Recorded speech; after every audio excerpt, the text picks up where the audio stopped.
ጢሞቴዎስ ምዕራፍ 2 ቁጥር 11 ማርቆስ ለአገልግሎት ብዙ ይጠቅመኛልና ይዘኸው ካንተ ጋር አምጣው ይላል። ሐዋርያው ቅዱስ ጳውሎስ ቢጣሉ ለማስታረቅ መልእክት ወስዶ ለመስጠት ይበቃኛልና ማርቆስን ይዘኸውና ብሎ ለደቀ መዝሙሩ ለጢሞቴዎስ ጻፈለት።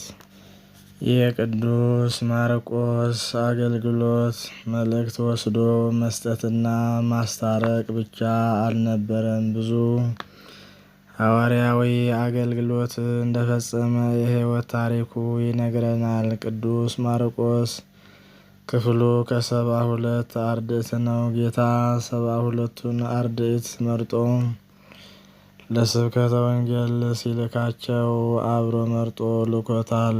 የሉቃስ ወንጌል ምዕራፍ 10። ቅዱስ ማርቆስ ሁለተኛውን ወንጌል እንደጻፈ የቤተ ክርስቲያን አባቶች በቤተ ክርስቲያን ታሪክ ጽፈዋል። በአይሁድ ዘንድ ስሙ ዮሐንስ ሲሆን በሮማውያን ዘንድ ማርቆስ ይባላል። ቅዱስ ማርቆስ በአባቱ አፍሪቃዊ በእናቱ እስራኤላዊ ነው። አባቱ አርስጦቡሎስ ሲባል እናቱ ማርያም ትባላለች። የሐዋርያት ሥራ ምዕራፍ 12 ቁጥር 12። ቤቷ በኢየሩሳሌም ስለነበር ምዕመናን በቤቷ ለጸሎት ይሰበሰቡ ነበር። የሐዋርያት ሥራ ምዕራፍ 12 ቁጥር 12። አጎቱ በርናባስ ይባላል። ቅዱስ ጳውሎስና ቅዱስ በርናባስ ለስብከተ ወንጌል ሲጓዙ ማርቆስ ያገለግላቸው ነበር። ቆላስይስ ምዕራፍ 4 ቁጥር 10። ከእነርሱ ጋር እስከ ጰርጌ ደርሶ ከዚያ በኋላ ወደ ኢየሩሳሌም ተመለሰ። የሐዋርያት ሥራ ምዕራፍ 13 ቁጥር 13። ጳውሎስና በርናባስ በእርሱ ምክንያት ሲለያዩ ማርቆስ ከበርናባስ ጋር ወደ ቆጵሮስ ሄደ። የሐዋርያት ሥራ ምዕራፍ 15 ቁጥር 36። በኋላ ግን ቅዱስ ጳውሎስ በአገልግሎቱ አመስግኖታል። ቆላስይስ ምዕራፍ 4 ቁጥር 10። ሁለተኛ ጢሞቴዎስ ምዕራፍ 4 ማርቆስ ከጴጥሮስ ጋር ሰርቷል። አንደኛ ጴጥሮስ ምዕራፍ 5 ቁጥር 13። በማርቆስ ወንጌል ምዕራፍ 14 ቁጥር 51 ላይ የተጠቀሰው ወጣት ማርቆስ ነው። ስሙን ያልጠቀሰው ጸሐፊው ራሱ ስለሆነ ነው። ወንጌላውያን በሚጽፉት ወንጌል የተጸውዖ ስማቸውን አይጽፉም። በተውላጠ ስም ነው የሚጠቀሙት። ሉቃስ ምዕራፍ 24 ቁጥር 18። በግብጽ በእስክንድርያ ቤተ ክርስቲያንን እንደመሰረተ እንደሰራ አበው በቤተ ክርስቲያን ታሪክ ጽፈዋል። እስካሁንም የእስክንድርያ ቤተ ክርስቲያን አባትና በዓለ መንበር እርሱ ነው። ከላይ እንደተነገረው የማርቆስ ወንጌል ጸሐፊ ስሙ በሮማይስጥ ማርቆስ የተባለው ዮሐንስ ነው። የሐዋርያት ሥራ ምዕራፍ 12 ቁጥር 12 መጀመሪያ የተጻፈውም ይህ ወንጌል እንደሆነ ይነገራል። በቀደሙት የቤተ ክርስቲያን አባቶች በሮሜ ተጽፏል። የተጻፈውም በ60 ዓመተ ምህረት ገደማ ነው።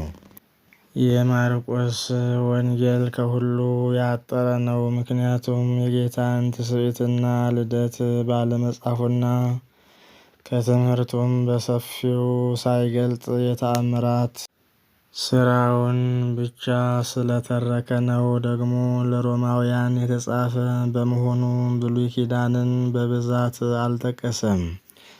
ቅዱስ ማርቆስ ኢየሱስ የእግዚአብሔር ልጅ እንደሆነ በዚያ ዘመን የዓለም ገዢዎች የነበሩትን ሮማውያንን ለማሳመን ጽፏል። ይህንም ያደረገው የእግዚአብሔር ልጅ እንደሆነ ያምኑ ዘንድ ነው። በወንጌሉም መጨረሻ አንድ ሮማዊ የሆነ የ100 አለቃ እንዴት እንዳመነበት ይተርካል። ማርቆስ ምዕራፍ 15 ቁጥር 39። ቅዱስ ማርቆስ የሐዋርያው የቅዱስ ጴጥሮስ የመጀመሪያ የመንፈስ ልጁ እንደነበረ ብዙዎቹ መምህራን ጽፈዋል። የወንጌሉ አከፋፈል እንደሚከተለው ነው። አንደኛ፣ ጌታ በገሊላ እንዳስተማረና እንደተደነቀ ማርቆስ ምዕራፍ 1 ቁጥር 6። ሁለተኛ፣ ተቃዋሚዎች እንደተነሱበት ማርቆስ ምዕራፍ 7 ቁጥር 9።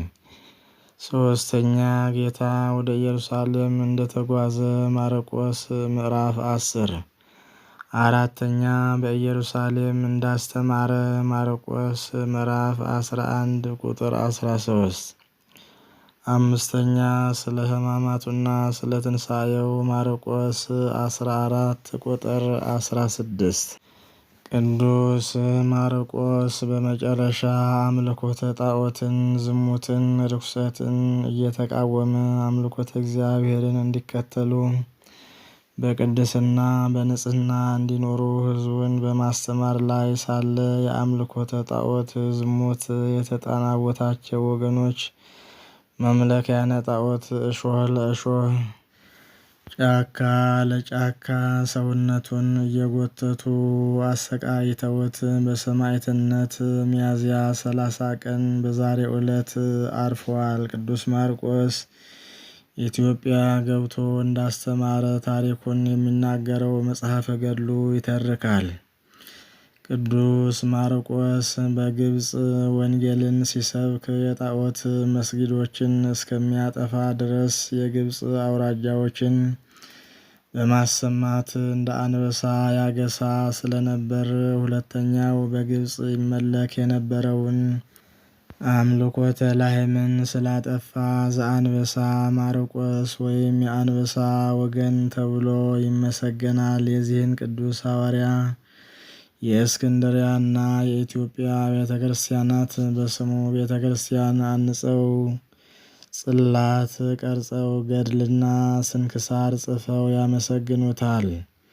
መታሰቢያውንም በየዓመቱና በየወራቱ ያከብራሉ። ቅዱስ ማርቆስን፣ ቅዱስ ጴጥሮስን፣ ቅዱስ ጳውሎስንና ቅዱስ በርናባስን በመሰሉ ሐዋርያት ወንጌል ተምራ ክርስትናን የተቀበለች ዓለም በተለይም ሀገራችን ኢትዮጵያ አታመንዝር፣ አትግደል የሚለውን ሕገ እግዚአብሔርን መጠበቅ ግዴታዋ ነው። አብዛኞቹ ሐዋርያት ሁሉ ከቅዱስ ጴጥሮስ በስተቀር ሚስት እንዳልነበራቸው ይነገራል። በሀገራችን እንኳ አንዲት ሚስት አትበቃኝም የሚል ወፍ ዘራሽ ሊበቅል ቀርቶ ከነ አንዲቱ አንፈልግም ብለው ጫካ ለጫካ ፈፋ ለፈፋ ፍርኩታ ለፍርኩታ ዳባ ለብሰው ድንጋይ ተንተርሰው ጤዛ ልሰው ግርማ ሌሊትን ድምፀ አራዊትን ታግሰው የሚኖሩ መናንያንና ባሕታውያን የሚኖርባት አገር ናት። እንዲህ አይነት ሕዝብ በሚኖርባት በዝች በተቀደሰች ምድር ኃጢአትና የኃጢአት ስራዎች በዝተው ሲታዩ እንዴት ተፈጠረ ያሰኛል። እንደ ገዳማውያን አባቶች በድንግልና ለመኖር ፈጽሞ እስከ መጨረሻ መታቀብ እንኳ ባይቻል መወሰንና መታመን እንዴት ያቅታል? የምሽት ቤቱ፣ የጭፈራ ቤቱ፣ መጠጡ፣ ሐሽሹ፣ በአጠቃላይ አደገኛ እጽዋቱ ወጣቱን እየተፈታተኑ ይገኛሉ። ስለሆነም ቅድስት ቤተ ክርስቲያናችን ወጣቱ ትውልድ ከነዚህ ኃጢአት ስራዎች ራሱን እንዲጠብቅና በትክክለኛ በኦርቶዶክስ ተዋሕዶ ሃይማኖት እንዲኖር ሁልጊዜም ታስተምራለች። አምላካችን እግዚአብሔር ከኃጢአት ርቀን ንስሐ ገብተን ቅዱስ ሥጋውን ክቡር ደሙን ተቀብለን የመንግሥቱ ወራሽ የስሙ ቀዳሽ እንድንሆን በቸርነቱ ይርዳን። አሜን።